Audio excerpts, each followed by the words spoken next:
Olá! Hoje a gente vai mergulhar um pouco nos movimentos recentes do mercado financeiro. Vamos focar principalmente no Ibovespa e no dólar, né? Temos os dados de fechamento de quarta-feira.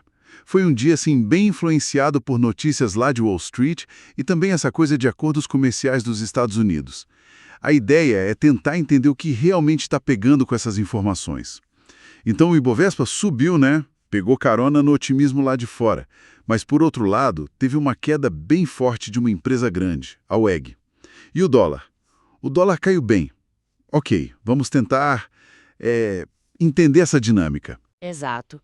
É bem aquele cenário, sabe? Onde o humor global meio de puxa o índice para cima, mas aí os detalhes, tipo o que aconteceu com cada empresa e, principalmente, o volume de negócios, isso conta outra história. Vamos conectar esses pontos aí. Beleza. Começando pelo Ibovespa, então. O índice principal aqui da Bolsa fechou em alta, né? Foi junto com o bom humor lá nos mercados americanos. O S&P 500 e a Nasdaq bateram recordes de novo. Qual foi o motor disso tudo? Olha, a narrativa principal parece ser mesmo esse otimismo com a política comercial americana. Começou a circular a notícia de um possível acordo com a União Europeia, talvez parecido com aquele que fizeram com o Japão. Isso deu uma animada geral, né, nos mercados globais. Só que aqui no Brasil tem um número que chama atenção: o volume negociado no Ibovespa. Foi só 16,85 bilhões de reais. Isso é bem abaixo da média diária do mês, que está em 21,66 bi, e mais ainda da média do ano, que é 24,48 bi.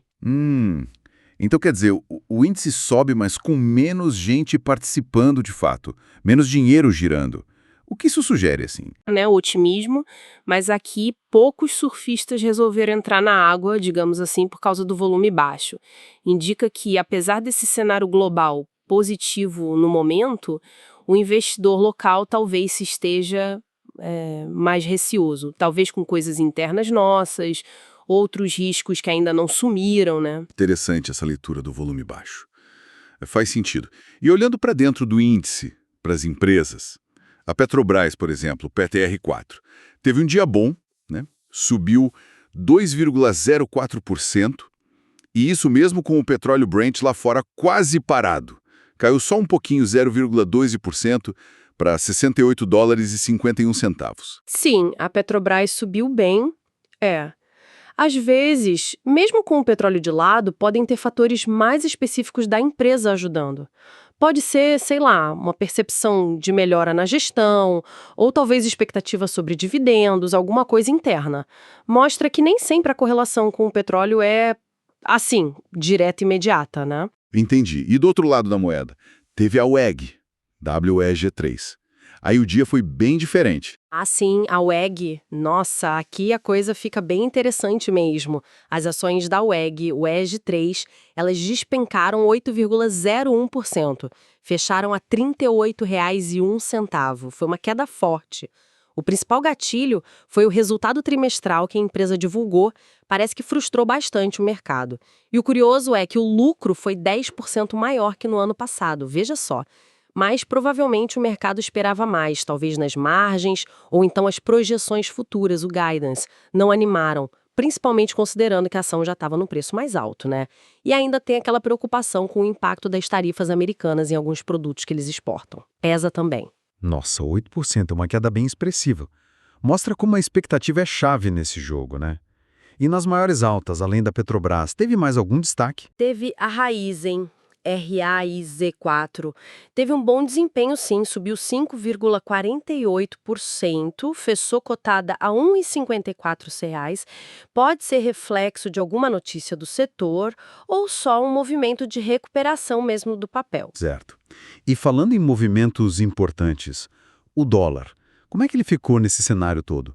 Caiu forte, né? Exatamente. O dólar à vista teve uma queda bem considerável, 0,80%, fechou a R$ 5,52,39. Esse é o menor valor de fechamento desde 9 de julho, sabe? Aquele dia que anunciaram as tarifas americanas sobre produtos brasileiros. Foi um marco. E o que puxou essa queda agora foi justamente essa perspectiva de acordos comerciais dos Estados Unidos com outros países, né? Japão, UE. Isso acabou enfraquecendo o dólar no mundo todo. Como assim, enfraquecendo o dólar globalmente? Explica um pouco melhor. A gente mede isso por um indicador chamado índice dólar. Ele compara o dólar americano com uma cesta de outras moedas fortes, tipo euro, iene, libra. E esse índice caiu 0,16%. Quando o dólar perde força lá fora, geralmente as moedas de países emergentes, como o nosso real, tendem a ganhar valor. E foi o que a gente viu acontecer, mesmo que o Brasil ainda tenha, assim, as suas dificuldades para negociar direto com os Estados Unidos, né? Entendi. Então o ambiente externo ajudou o real a se valorizar um pouco. E só para fechar o contexto lá de fora. Em Wall Street, S&P 500 subiu 0,80%, Nasdaq mais 0,61% e Dow Jones mais 1,15%.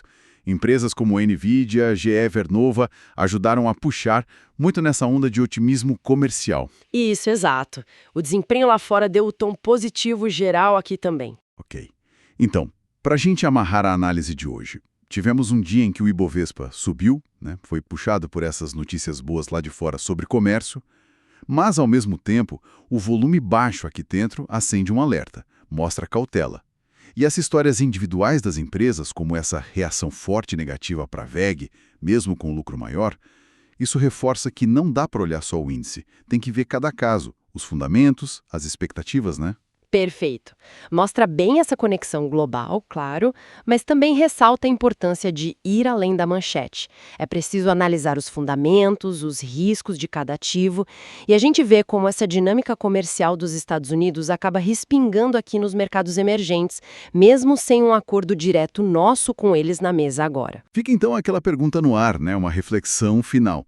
Se as notícias lá de fora foram tão positivas a ponto de puxar o índice para cima, o que será que explica essa cautela tão grande do investidor aqui, que a gente vê no volume baixo? Que medos ou talvez que expectativas que ainda não estão claras podem estar rondando o mercado brasileiro nesse momento? Fica para a gente pensar.